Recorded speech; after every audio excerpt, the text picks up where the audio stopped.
Hello, मैं doctor Ravindra सावर की basic care, जिसमें कि हम आज डिस्कस करने वाले हैं हम डाइट के बारे में। डायबिटीज़ की गोलियां हम कैसे सही तरीके से कैसे लेनी चाहिए, इंसुलिन को सही तरीके से कैसे लेना चाहिए, और हम घर पे ग्लूकोमीटर से ब्लड टेस्ट सही तरीके से कैसे कर सकते हैं।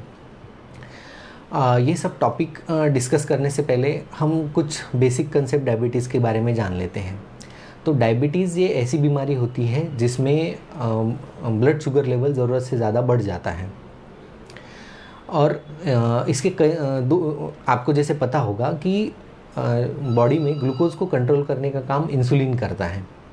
अगर शरीर में इंसुलिन का प्रोडक्शन कम हो जाता है तो हम उसको टाइप 1 डायबिटीज़ बोलते हैं, और अगर शरीर में इंसुलिन का प्रोडक्शन सही है लेकिन वो सही से काम नहीं कर पा रहा है तो उसे हम टाइप 2 डायबिटीज़ बोलते हैं।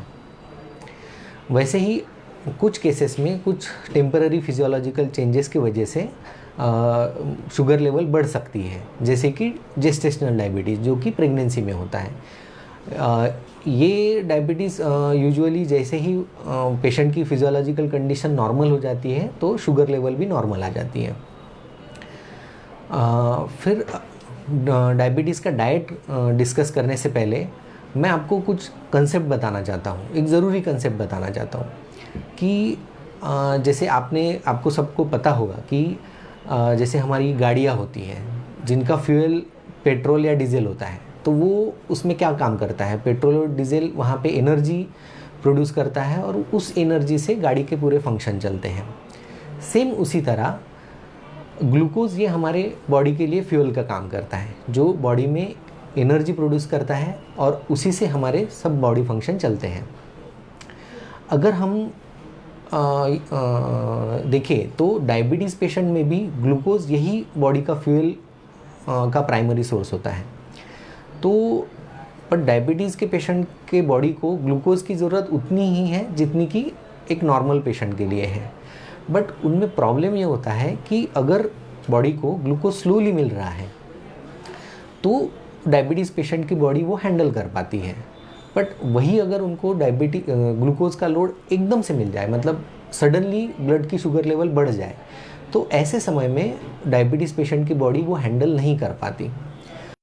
तो इसी प्रिंसिपल को ध्यान में रखते हुए हमें अपने डाइट को प्लान करना होता है। तो हम सबसे पहले, अगर हमको बॉडी को शुगर स्लोली देनी है, धीरे धीरे देनी है, कम मात्रा में देनी है, तो उसका सबसे पहला उपाय होता है कि हम खाने को कम मात्रा में लेकिन बार बार खाएं। तो आइडियल रिकमेंडेशन ये होता है कि डायबिटीज़ पेशेंट ने दिन में 6 बार खाना चाहिए। बट जैसे कि हम समझते हैं कि बहुत सारे पेशेंट वर्किंग क्लास पॉपुलेशन में आते हैं, जॉब पे जाते हैं, तो उनको दिन में 6 बार खाना खाना पॉसिबल नहीं हो पाता। तो ऐसे पेशेंट के लिए मेरा ये रिकमेंडेशन रहेगा कि कम से कम 3 से 4 बार तो भी खाना चाहिए। तो ऐसे जो मैक्सिमम लोगों के लिए रिकमेंडेशन मेरा 4 बार के खाने के लिए है। पहला है कि सुबह का ब्रेकफास्ट, फिर लंच, उसके बाद एक स्नैक्स जिसमें आप स्प्राउट्स या फ्रूट वगैरह खा सकते हैं, और फिर रात का खाना। और आपको ये ख्याल रखना है कि 2 खाने के बीच में हमें 4 से 5 घंटे की गैप रखनी है। उसके बाद आता है कि हमने क्या खाना चाहिए। तो देखिए, कुछ फूड प्रोडक्ट ऐसे होते हैं कि जिनका ग्लाइसेमिक इंडेक्स काफ़ी हाई होता है। ग्लाइसेमिक इंडेक्स का मतलब होता है कि वो चीज़ खाने के बाद हमारी ब्लड शुगर कितने तेज़ी से बढ़ती है। तो जिन फूड प्रोडक्ट का ग्लाइसेमिक इंडेक्स हाई रहेगा वो उतनी ही तेज़ी से अपना शुगर लेवल बढ़ाते हैं। तो हाई ग्लाइसेमिक इंडेक्स में आते हैं शक्कर, गुड़, आलू, राइस। उसके बाद आलू जैसी जो रूट्स वेजिटेबल है, जैसे कि बीट हो गया, शकरकंद हो गया, ये चीज़ें हमें अवॉइड करनी है। बट अगर हम खानी भी है, ये चीज़ें खानी भी है, तो एकदम कम मात्रा में खानी है, जिससे हमारा जो एम है कि बॉडी को ब्लड शुगर एकदम ज़्यादा मात्रा में एकदम से ना मिले। शुगर ग्लूकोज मिले लेकिन स्लोली मिले, वो हम एम अचीव कर पाएंगे। फिर सवाल आता है कि क्या खाना चाहिए। तो ये जो मैंने कुछ फूड प्रोडक्ट्स बताए, इनको तो हमें अवॉइड करना है या कम मात्रा में खाना है। बाकी जो फूड प्रोडक्ट्स होते हैं जैसे कि दालें हैं, वेजिटेबल्स है, अपना गेहूँ, ज्वारी, ये सब चीज़ें पेशेंट खा सकते हैं। सिर्फ एक फूड प्रोडक्ट मतलब मटेरियल होता है कि जो डायबिटीज़ पेशेंट ने ज़्यादा मात्रा में खाना चाहिए, वो होता है फाइबर, जो कि हमें मिलता है कि रेशेदार जो वेजिटेबल्स होती है, जैसे कि ककड़ी हो गई, गाजर हो गया, मूली हो गई, फिर जैसे हरी पत्ती वाली सब्जियां हो गई, फिर दालें। पर दालें, पॉलिश दालों में आपको फाइबर ज़्यादा मात्रा में नहीं मिलेगा। जो छिलके वाली दालें होते हैं उनमें आपको फाइबर ज़्यादा मात्रा में मिलेगा। तो ये अगर हम ज़्यादा खाते हैं तो फाइबर हमें शुगर में ऐसा हेल्प करता है कि उससे ग्लूकोज का एब्जॉर्प्शन काफ़ी स्लो हो जाता है। तो जो एक सडन राइज ऑफ ग्लूकोज है वो बॉडी में नहीं होगा। तो इसलिए हमें फाइबर को ज़्यादा मात्रा में खाना है। अच्छा, ये हो गया अपना डाइट के बारे में। उसके बाद हम दवाइयाँ सही तरीके से कैसे ले सकते हैं। तो अगर हम शुगर की दवाइयाँ देखें तो वो 2 टाइप की जनरली होती है। जैसे एक होती है कि जो दिन में एक ही बार लेनी है, जिसका प्रभाव हमारे शरीर में 24 घंटे रहता है, और कुछ दवाइयाँ होती है जो दिन में 2 बार लेनी है और जिसका प्रभाव हमारे शरीर में 12 घंटे तक रहता है। अभी जो दिन में एक बार लेनी है उसमें यूजुअली कोई प्रॉब्लम नहीं जाता है। एक आप कोई भी फिक्स टाइमिंग पे उसको रोज़ लेंगे तो that is sufficient. But problem जाता है जो दवाइयाँ दिन में 2 बार लेनी है। जैसे मेरे पास बहुत ऐसे पेशेंट आते हैं कि जो शुगर की दवा है जो दिन में 2 बार लेनी है, वो एक लंच के पहले लेते हैं और एक डिनर के पहले लेते हैं। तो उनका जो 2 डोजेस का गैप है वो काफ़ी कम रहता है, जैसे 6 या 7 घंटे का रहता है। तो ये हमें, बट आइडियल सिचुएशन में ये जो 2 डोजेस का गैप है वो हमें 10 से 12 घंटे का रखना है। अभी ये क्यों रखना है, ये मैं आपको एक एग्जांपल से बताता हूँ। सोचिए एक पेशेंट ने जैसे लंच के पहले 12 बजे गोली खाई जो दिन में 2 बार लेनी है, तो उसका प्रभाव, वो डोज का प्रभाव उसके शरीर में रहेगा रात के 12 बजे तक। उसके बाद उसने सेकंड डोज लिया जो कि लिया रात को 9 बजे बिफोर डिनर। अभी ये डोज का उसके बॉडी में प्रभाव रहेगा दूसरे दिन सुबह 9 बजे तक। अभी हम अगर रात के 9 से रात के 12 बजे का एक वो जो टाइम देखेंगे तो उस पेशेंट के शरीर में 2 डोजेस का प्रभाव है, जो एक सुबह ली थी और जो रात को ली थी। अभी ये टाइम में ऐसा होगा कि उनकी शुगर ज़रूरत से ज़्यादा कम होने का खतरा रहता है, मतलब हाइपोग्लाइसीमिया होने का खतरा रहता है। और वही हम अगर दूसरे दिन सुबह 9 से 12 बजे तक, मतलब दूसरे दिन के पहले डोज का टाइमिंग तक का टाइम देखेंगे तो उसमें पेशेंट के शरीर में किसी भी गोली का प्रभाव नहीं है। तो ऐसे टाइम में उनका शुगर शूटअप होगा, मतलब बहुत बढ़ जाएगा। तो ये दोनों चीज़ें आपके डायबिटीज़ केयर में कॉम्प्लिकेट कर सकती है।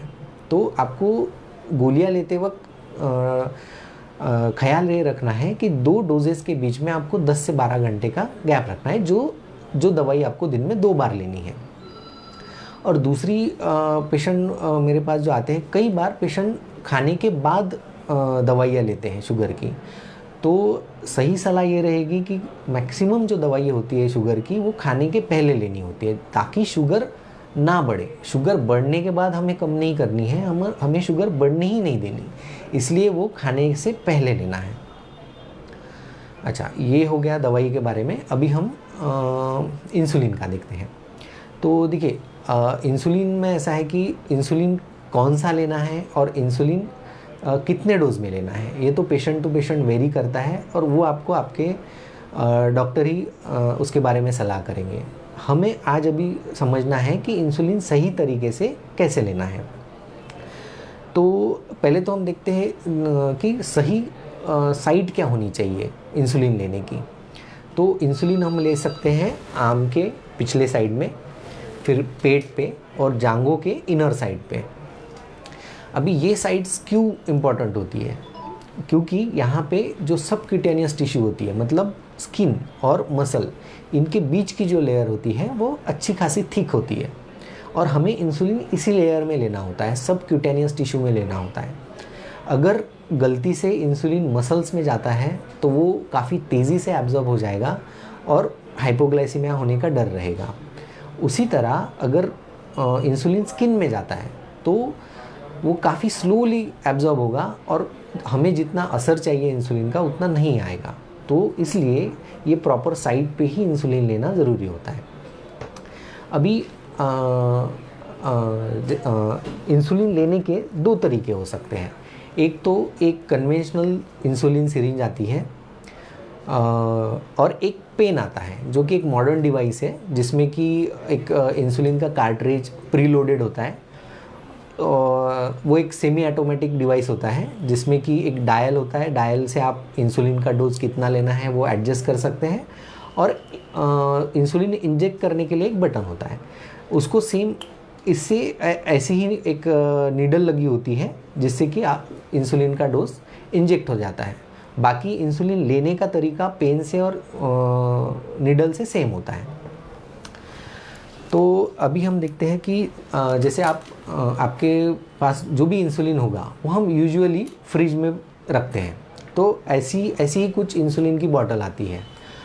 तो अगर ये इंसुलिन की बॉटल काफ़ी ठंडी है तो पहले आप इसको हाथों के बीच ऐसा रोल करके थोड़ा वार्म कर लें। बट ध्यान ये रखना है कि हमको ये इंसुलिन बॉटल को कभी भी शेक नहीं करना है।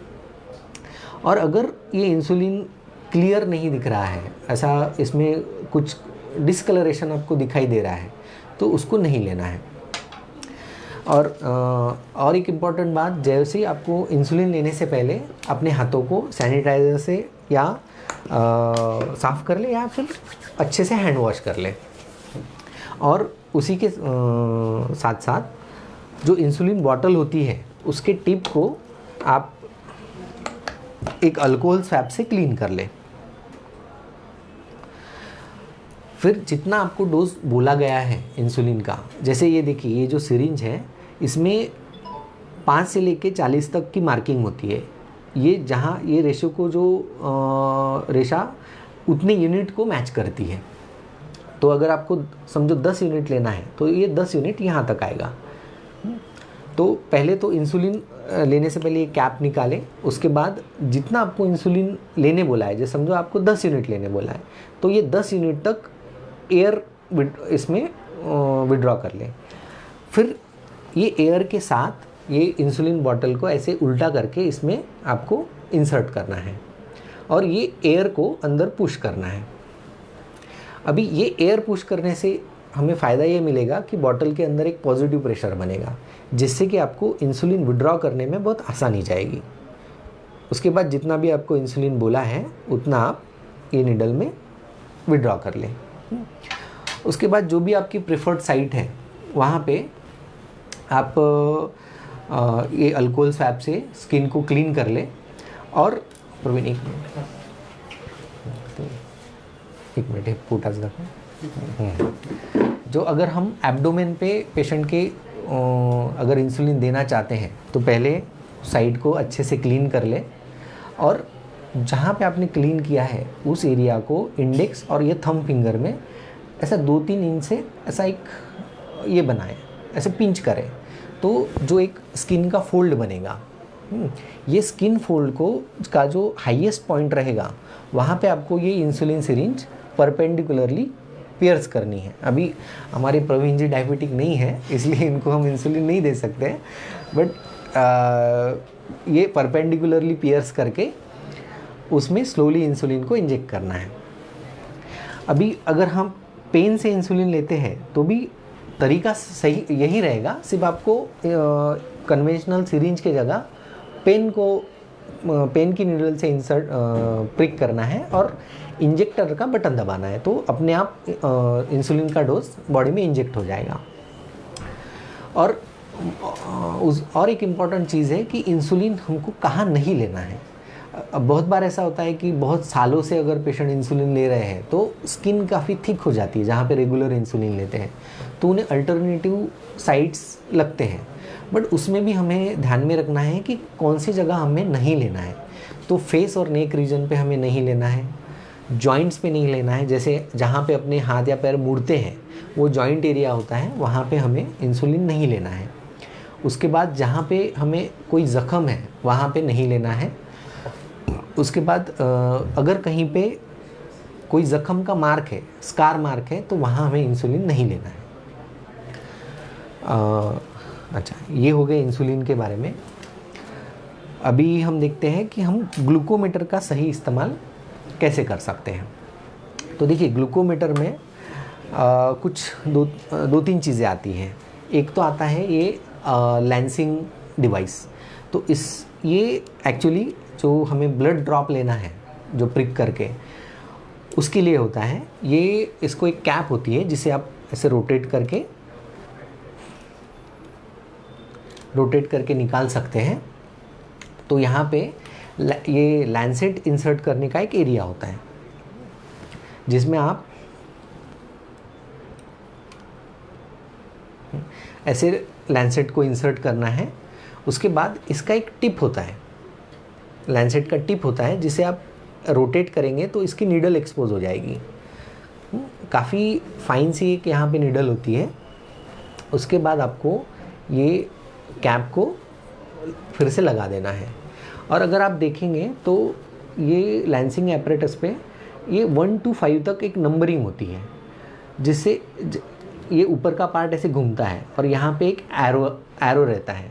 तो वो नंबर से आप जैसा मैच करेंगे, ये नंबर हमें ये डिनोट करता है कि ये लैंसिंग एपरेटस कितना डीपली प्रिक करेगा। अगर हम 1 पे सेटिंग रखते हैं तो ये शैलो प्रिक करेगा। अगर वैसे ही हम ये नंबरिंग बढ़ाते जाते हैं तो उसका प्रिक डीप होते जाएगा। यूजुअली जो ओल्ड एज पेशेंट होते हैं जिनकी स्किन काफ़ी लूज़ होती है और पतली होती है, इनको 1 या 2 नंबर पे आप प्रिक करेंगे तो भी अच्छी प्रिक आ जाती है। जो नॉर्मल अडल्ट होते हैं उनमें 3 या 4 लगता है।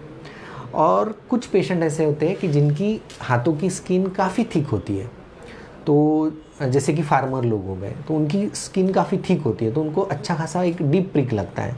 तो उनके लिए ये 5 नंबर यूज़ करना पड़ता है। अभी ये जो डिवाइस होता है इसको हमें पहले लोड करना होता है। अभी ये जो हमारे पास डिवाइस है, इसमें हमें इसका पीछे का पिस्टन खींचना है जिससे कि वो लोड हो जाएगा। और एक बटन होता है जिससे आप अगर प्रेस करेंगे तो ऐसे शूट हो जाएगा, ये ऐसे शूट हो जाएगा। इससे नीडल एकदम माइक्रो सेकंड के लिए बाहर आएगी और फिर से वापस चली जाएगी।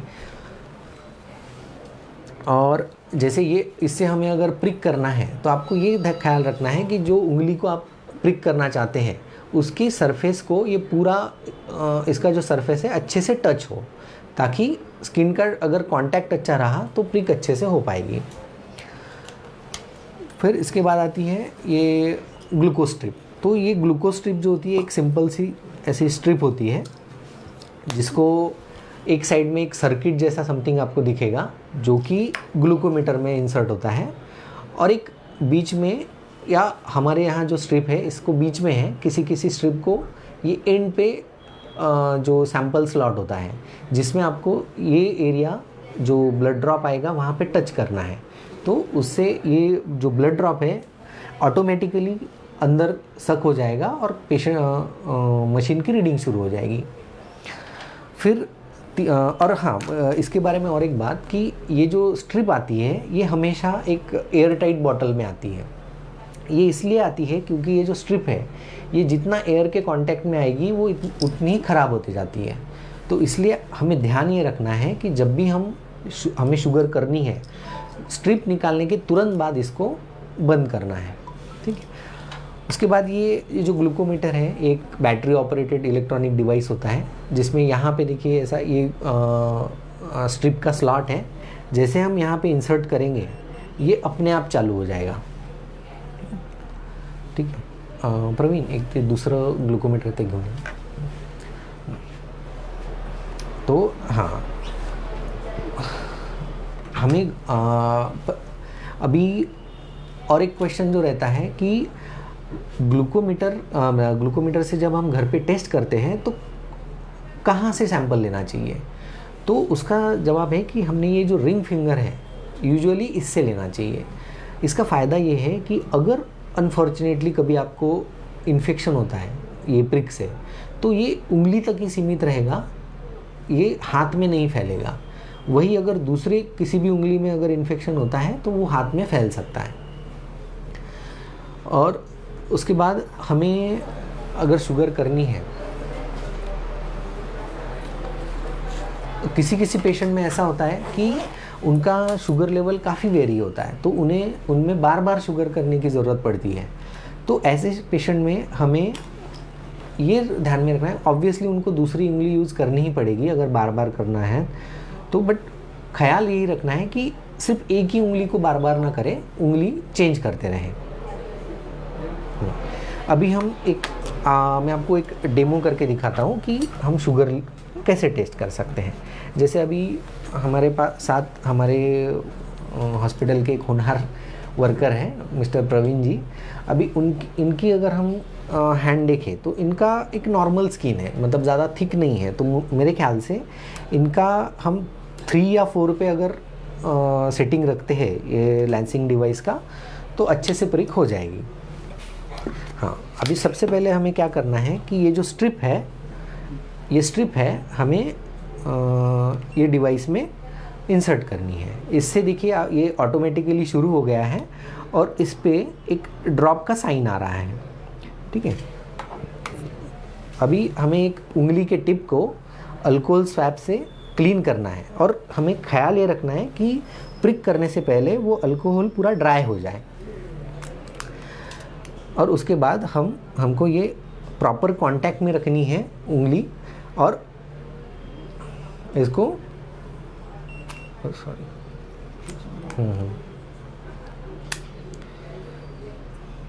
ओके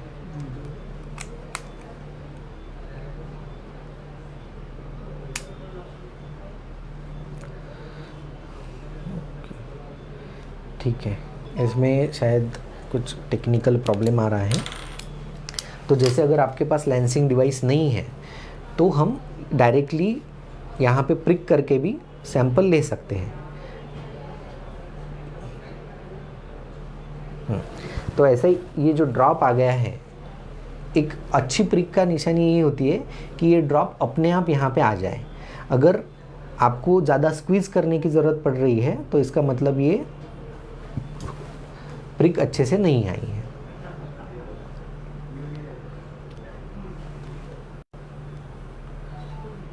ठीक है, तो ऐसे ही अपना ग्लूकोज का उसमें रीडिंग आ जाएगा, ठीक है।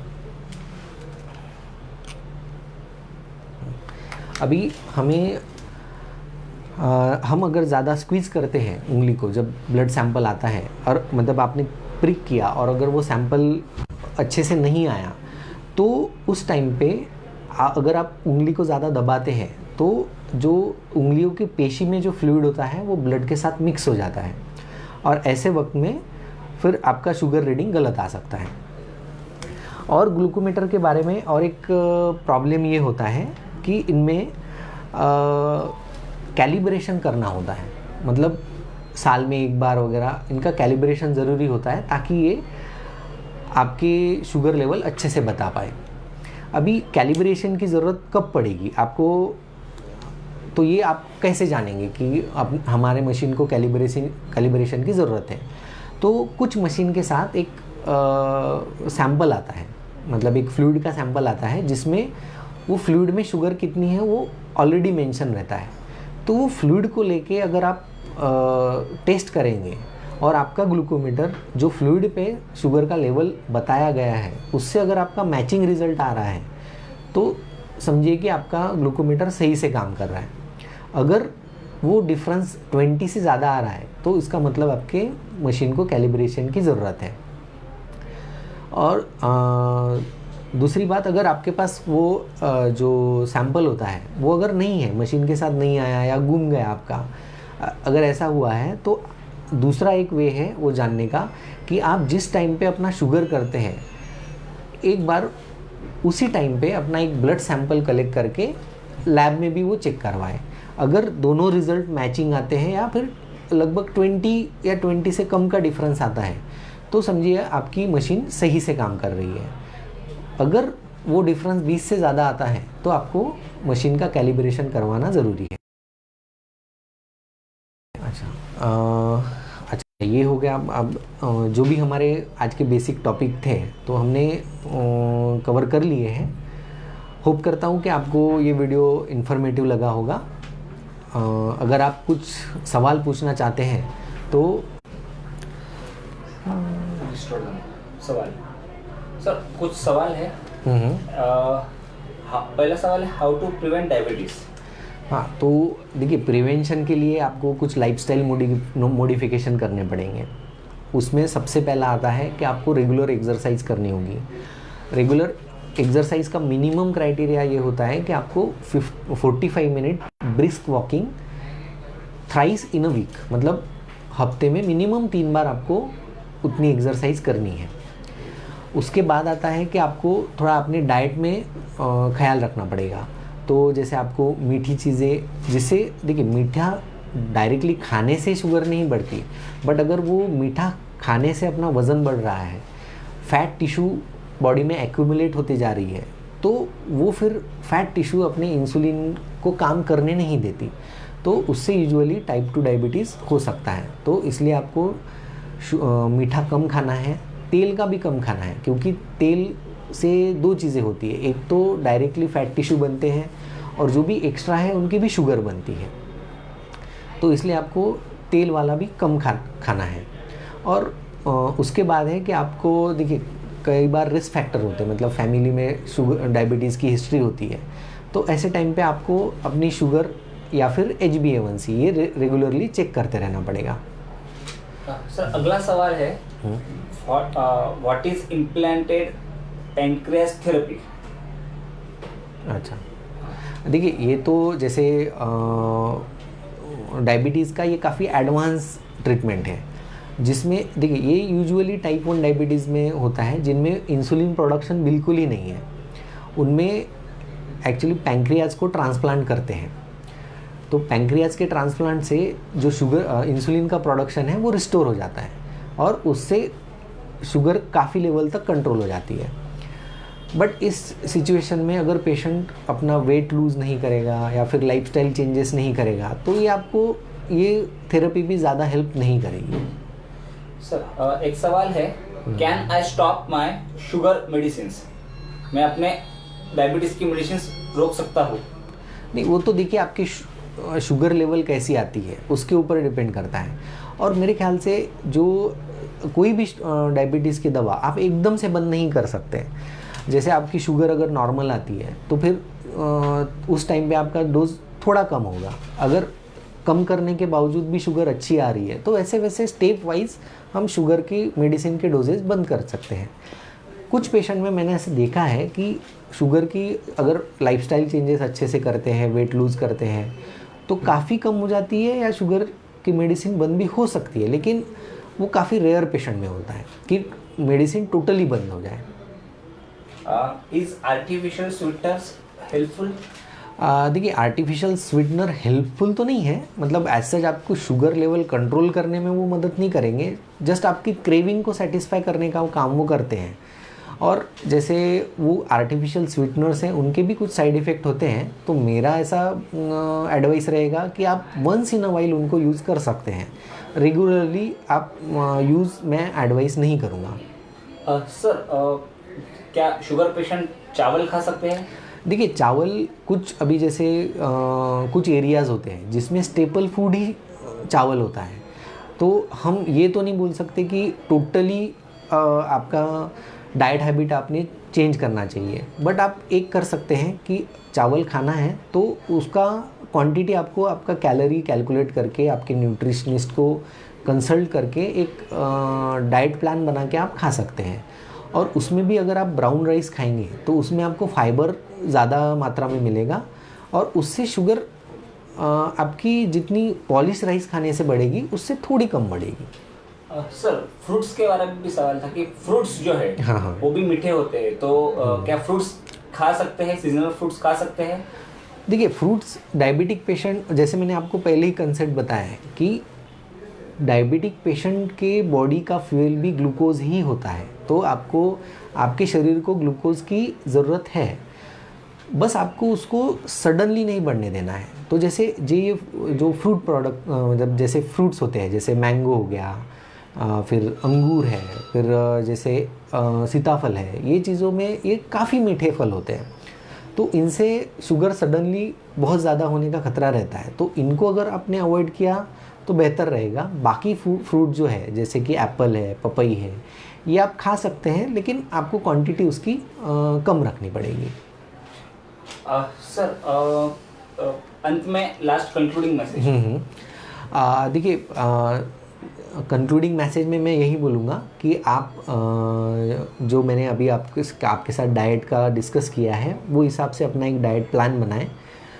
डाइट पे आप फोकस करें, क्योंकि आपके शुगर लेवल को कम करने का 50% जो क्रेडिट जाएगा वो आपके डाइट को जाएगा। उसके बाद रेगुलर एक्सरसाइज करें। रेगुलर एक्सरसाइज जैसे मैंने बताया कि 45 minutes brisk walking at least 3 times a week, ये मिनिमम एक्सरसाइज होती है जो एक डायबिटिक पेशेंट ने करनी चाहिए।